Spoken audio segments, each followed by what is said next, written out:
So here we're going to look at using the basics of SolidWorks. So prior to starting the smiley face, it's worth familiarizing yourselves with some of the features and the sketch tools that you'll need to be using.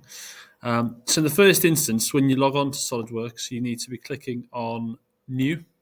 Now this screen that you currently see might already be something that you see when you open up the software.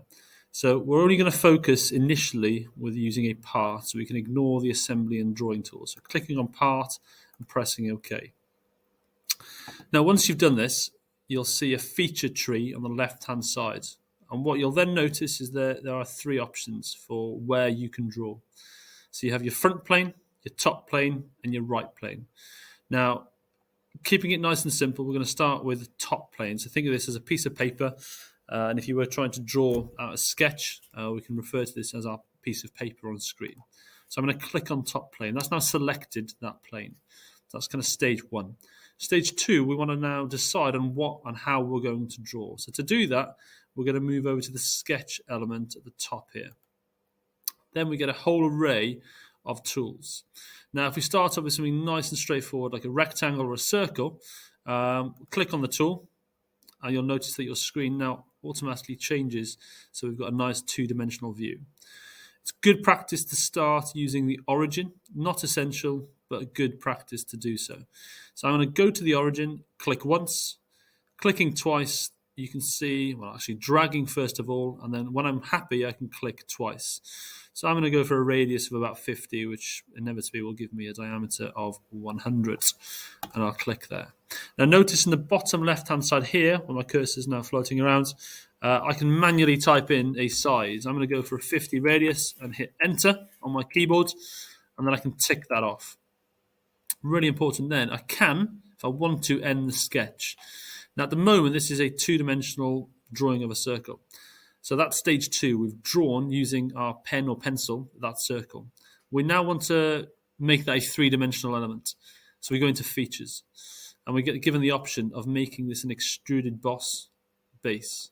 If I click on that, it will automatically convert our drawing into a 3D version now, or 3D view, and we get this lovely arrow, which allows us to create a cylinder or a tube or a rod of a set height. So if I go for something which is 20, again on the left-hand column here, we can change that. So maybe 10 is all I want. And if I tick that off, you'll notice that the cylinder becomes shorter. If I tick that off, what I now have is a nice three-dimensional, very short cylinder. If I then want to draw something additional to this shape, what I can do is to select that top surface. So you notice that it goes blue. So if I click escape on my keyboard, I'll deselect everything. You notice that cursor is currently just an arrow.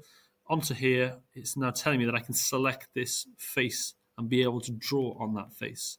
So this is that kind of cycle of the 1, 2, 3. I'm selecting my paper. I want to be able to draw on this top surface. I can go to sketch. I'm going to go for another circle. Notice it goes two-dimensional again. Again, going back to the origin. This time I'm going to make a circle which has a radius of 40. So again, get it approximate, type in 40, hit enter. And then I'm going to go features, extrude boss again. Now this time you notice it doesn't automatically change to 3D. What I can do, and this is kind of an important element, is use the middle click button on my mouse. And whilst I'm holding that click, I can rotate my object around the screen. So you can see then I've got a circle now extruding again, or being pulled out from that initial cylinder. Again, I'm going to leave it at 10, and I'm going to click there. So nice and simple, just a kind of stepped system, one circle through into the next. So 50 millimeters, 40 millimeters. If I wanted to cut away, it's a very similar process. I would select my surface, stage one, sketch. I'm going to go for a third circle. Again, back to 2D, back to the origin. Ooh, nearly had it spot on 30 there. Very near 30. I'm going to hit enter on my keyboard. Didn't seem to do anything. Click the button. And this time, rather than going feature extrude boss, I'm going to move across and I'm going to go to extruded cut. This is ultimately the complete reverse of an extruded boss. Rather than adding material, this is now going to give me the option to remove material. I'm going to use the middle click on my mouse to rotate and see. And you can see the arrow is now going down through the material. Now we know that I've come up 10 millimeters here and 10 there. So if I want to go all the way through, I can hit 20 and click the tick. And what we should notice is that the whole of that then disappears. Now, at this point, it might be that you only want that hole to go part of the way through. Now, rather than having to undo or redo something, we can edit with this sketch. So we have this feature tree on the left-hand side.